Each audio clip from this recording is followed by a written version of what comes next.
Well, thank you everyone for coming here today. I know that it's a lovely night. You could be outside, you could be in a rooftop, drinking a mojito, and you have decided to come here, so I will try to do my best, and I will try to make it enjoyable. Well, today I'm going to talk about inclusive research and why this is really important, why it is really important to follow inclusive research. And also I'm going to talk about everything that we are doing here at Aviva in order to follow an inclusive research approach. So I'm Rocio. I'm part of the UX research team. And you can see here a photo of all the researchers here. So the research team is part of the UX design team, and we are around so it's part of the design team, and we are around 50 people, where there are UX designers and visual designers and researchers. And here you have a picture of the amazing researchers that are working here at Aviva. It's really fun, and it's a great team. So here at Aviva, we are trying to follow a user-centered design approach. And for some of you, maybe this is something new, for some not, but I will try to explain it. A user-centered design approach is where we are considering users as the center of the design, and we are involving users in every single stage of the software development lifecycle. So we are involving users when we are planning the project.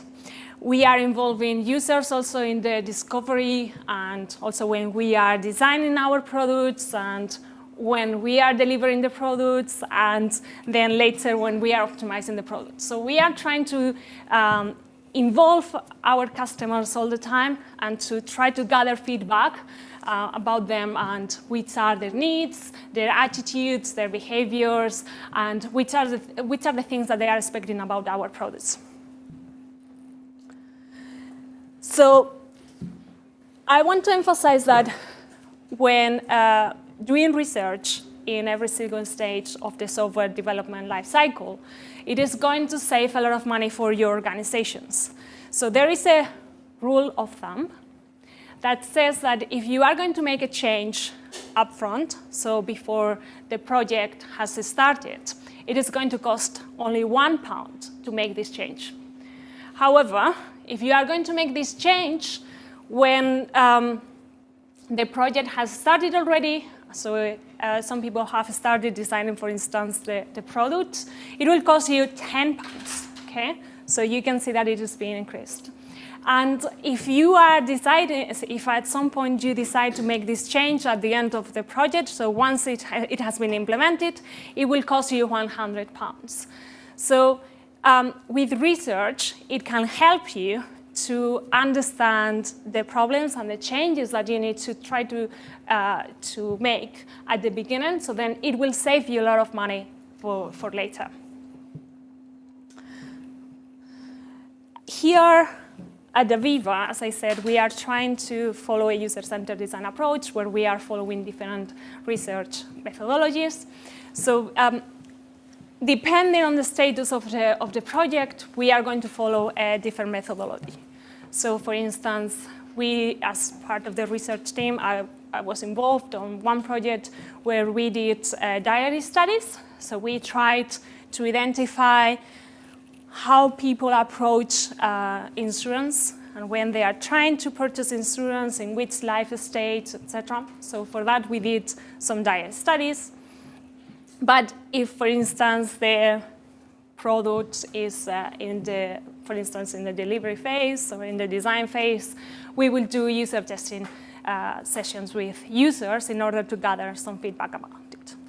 Here in this screen, you can see a graph. It's not mine. This is from Norman Linsen website, where you could see the different research methodologies that you could use for your team. And depending on the status of the project, as I said before, you will choose one or another. But also, it will depend if you want to gather more quantitative information or more qualitative information. And this will be related to, so you will use one or the other, depending on the research questions that you want to answer. So if you want to know more about what users are doing, you will try to use more quantitative research methods. However, if in contrast you want to try to understand why people are doing this, why people are behaving like that, why people are not purchasing the products, is when you need to start using more qualitative research methods. So as I said before, at Aviva, we are following a user-centered design approach where we are involving users in every single stage. And I know that many companies are doing it. Many companies understand why research is really important, why they need to consider research. However, I am pretty sure that most of these companies are missing half of their audience or part of their audience, let's say, only part of their audience, not half. And I'm going to explain why. So those companies are not involving people with disabilities within the research process.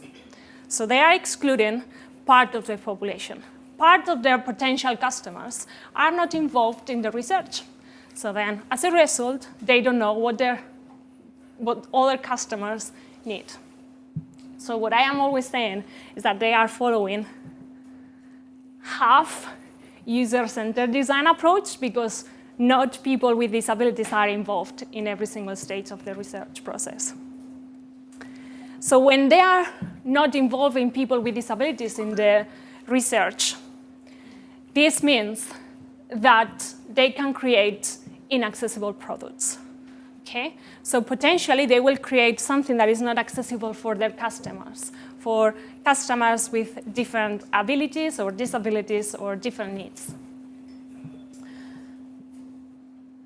So I am an accessibility enthusiast. So I am trying to promote all the time to make more accessible products and to create accessible solutions that can be used by everyone. My background is in accessibility. So I did my PhD in accessibility, and I did research on how people with and without disabilities, as well as elderly people, were using instant text messaging communication. So WhatsApp, for instance, or Skype. And also I was working as an accessibility consultant in the past for AbilityNet. So my background is on accessibility, and I'm always trying to promote accessibility because I think that this is something really important for organizations. Every single person has the right to use services, has the right to use the same products that people without disabilities are using. They are paying exactly the same fees. They are paying exactly the same amount of money to use these services. Why they cannot use it? Okay? So what I want to emphasize is that when I am promoting accessibility and I am promoting more inclusive research here within Aviva, a lot of people are asking me, yeah, but how many people are going to be affected? This is only for a minority. This is not really our target audience. It's not something really important. It's not something that we need to consider. But this is not true. This is not true, and this is what I am always emphasizing, that 20% of the UK population have a disability. 20%. I'm pretty sure that now you are thinking, why there is an eyeball over there? Well, it's because I want to compare the percentage of people with disabilities with the percentage of people with brown eyes here in the UK. So 20% of the population in the UK has a disability, and 20% of the population in the UK have brown eyes. So this means that I will be excluded. Okay, I have brown eyes. I don't know if it is fortunately or unfortunately, but I have brown eyes, so I might be excluded in these circumstances. And Another thing that I'm always emphasizing when I am trying to push for accessibility, when I'm trying to promote accessibility, is that if you are selfish and you are thinking that this is only for a minority and you don't care, you need to consider that when you are getting older, you potentially are going to develop a disability. Potentially some of you, unfortunately, are going to have cataracts. Some of you are going to have maybe arthritis or arthrosis. Some of you might have hearing impairments in the future, or some of you might have a stroke, and then as a result might have difficulties, might have mobility impairments in the future. So if you don't want to consider accessibility now and you are selfish, consider about designing for your future self. And another thing that I want to emphasize is that people with disabilities have money, okay? They are potential customers. They want to spend money. They want to buy flights. They want to purchase insurance. They want to go to a ticket machine and they want to purchase a ticket, a train ticket. They want to spend money, so also they are potential customers. Why don't design something for them? And also another thing is, when we are designing or creating accessible products, it's going to help every single one. This is something clear. It's going to help all of us. So just have 1 minute and think about the last time that you were using your mobile outside in a sunny day and you could not read that very interesting article because of the glare. Or think about the last time that you were on the move and you were trying to use your mobile, but you could not target a specific button because it was too small. Or think about the last time that you were in the office, you received a very funny video that your friend was telling you watch it, but you could not watch it because you didn't have the earphones and the video didn't have captions. These are clear examples where if the designer and the developer or the product in general will have been created in an accessible way, you will not have experienced these difficulties. So in the case related to the video with the captions, if the video will have had captions, you will have watched the video. And it's the same problem as people with hearing impairments suffer every single day when the videos don't have captions. The problem related with the glare is the same problem as people with visual impairments experience every day when the color contrast ratio is not good enough. These are clear examples where accessibility is going to help everyone. So, okay, I think that I have convinced most of you, or I hope, that accessibility is something really important. And most of you are thinking, oh, yeah, I need to make something accessible. I need to make more accessible products. I need to explain that to my team. But to be honest, what I don't want you to explain to your team is that you need to create more accessible products. What I want you to explain to your teams is that you need to create more inclusive products, okay? Inclusive products where people with and without disabilities are going to interact together, are going to use the same environment, the same product, the same platform, without saying if they have a disability or if they don't have a disability. So for that, I am always emphasizing that it's very important to follow an inclusive user-centered design approach. So I'm always emphasizing that people with and without disabilities need to be involved in every single stage of the software development lifecycle. So they need to be involved in the research. They need to be involved up front when we are thinking about a new product. We need to involve them. We need to see if it is going to be useful for them or not, if they need specific requirements, if they need something different or not. We need to involve them all the time.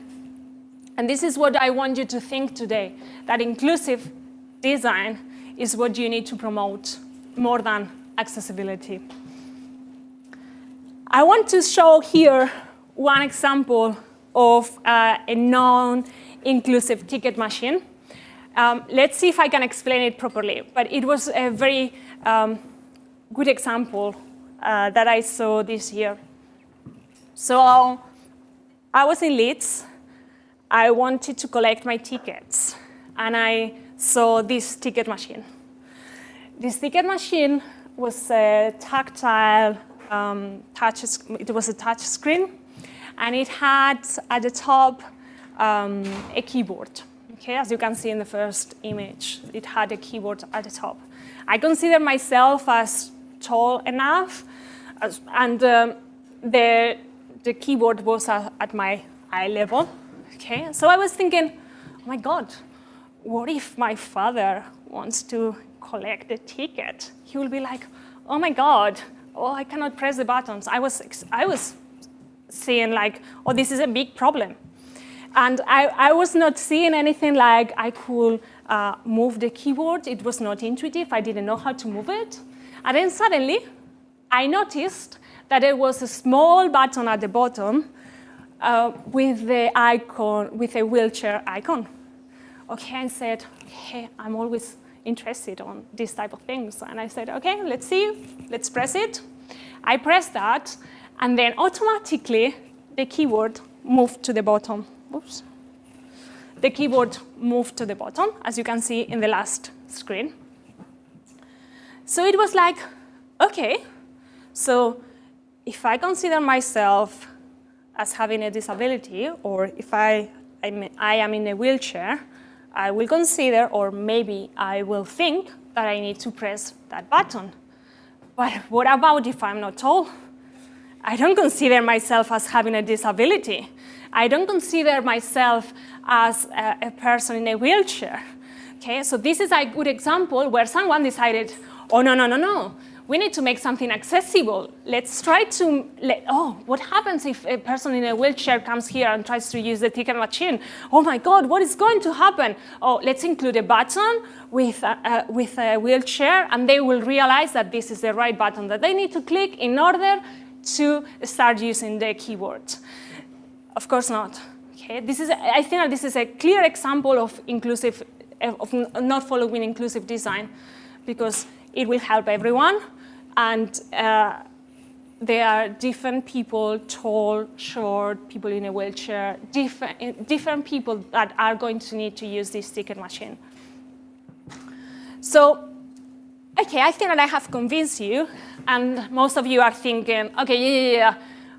Not accessibility, I want to make something inclusive. I need to follow an inclusive research approach, and I want to follow inclusive design. This is what I really want to.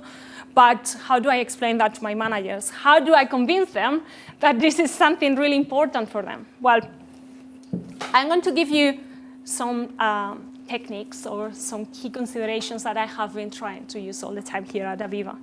So the first, one of the things that you need to bear in mind is that in order to make more inclusive products, or in order to make more, in order to follow more inclusive research approach, this needs to be done by everyone in your team. So this needs to come from the top down and from the bottom up. It doesn't matter if you are a designer or a developer who wants to make more accessible products, but the CEO or the product owner says, I don't care. I'm not going to include that. I think that it's much better if the video doesn't have captions, or I think that it's much better if the video is only sound. This is something you need to change the culture, and you need to explain that to every single person. So everyone needs to buy it, and everyone needs to think that creating more inclusive products is something really important for them. So the three key considerations that you need to bear in mind are, it is legal requirement. By law, products and services need to be accessible by law. So the Quality Act says that every service needs to be accessible. The second thing that you can say, and this is something that your managers are going to love is that the return of investment is going to increase, okay? More money for the company. So speak their language. Think about money, money, money, and explain that what I was saying before. If you are making more accessible and inclusive products, then everyone is going to get a benefit of it. So everyone is going to get a benefit of these features or of these inclusive products. And the third one is that your reputation, your brand reputation is going to be increased. With this, I want to say that before, in the past, people were sharing their experiences to their family, their friends, their colleagues, and maybe their neighbors. And maybe they knew 100 people. But nowadays, people are using social media. So in social media, people are sharing good and bad experiences, and it could impact your reputation as well. This means that if your product is a good one, people are going to talk about this and are going to say, oh, this is a great product, go and use it, go and purchase it. However, on the other way around, if people consider that your product is not good, if it is not inclusive, if it has accessibility issues, etc., then people are going to say that as well in social media. So these are the three key considerations that I am always saying people to start promoting accessibility within the business. And now I want to focus more on what we have done here at Aviva and what we are trying to do to change people's minds, to change what people are thinking about accessibility and inclusivity. So as part of the Global Accessibility Awareness Day, we did different talks. We did talks to promote accessibility, to promote the importance of inclusive design, etc. So we did these talks in order to explain that to the teams. We did some empathic modeling workshops where people could use some gloves that simulate arthritis, or people could use glasses that simulate different visual impairments, like cataracts or glaucoma, etc. So they could experience the problems that people are suffering or experiencing when they are having these disabilities. Also, we did experience talks. So we invited Adil Latif, who is a person who is blind. He was my previous colleague, well, my friend now. And he came here to explain why technology is really important for him. It makes him feel independent. He can do whatever he wants just with his mobile phone. Okay? So technology is so important for him that he can do whatever he wanted. And creating better products is going to help him, but it's going to help everyone, actually. And also we invited experts, so accessibility experts. We invited Dr. Aviva, and she was talking about the research that she is doing at City University about aphasia and the problems that people with aphasia experience when they are using technology. So these are the things that we have been doing, but again, we are trying to change people's minds. We are trying to promote the importance of inclusivity and accessibility. And at the moment, what we are trying to identify is the different gaps, and we are trying to identify if people are embedding accessibility within the processes, if they are or they are not, if they know what it is. And also we are trying to create accessibility guidelines for people. We have discovered that the web content accessibility guidelines are very difficult to understand, and there are many people who are frustrated because they don't understand that, and they don't understand them, and they don't know how to interpret them. And so we are going to try them to extrapolate them to our business and to the different roles. We are going to provide training to the teams. When we are talking about accessibility, most people are scared. They are eager to help.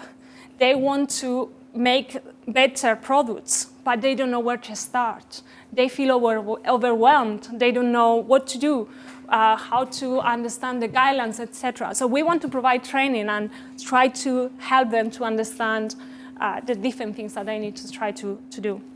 And also, we are going to continue doing inclusive research.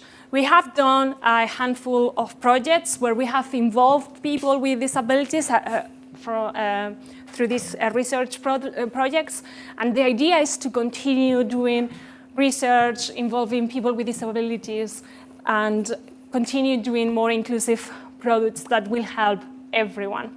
As I said, we have just started. Aviva is a huge organization, as you can imagine, with different businesses across different countries. But the thing is that people want to start making more accessible and inclusive products. And this is the most important thing. So I hope that we will achieve it in the future. Well, thank you so much.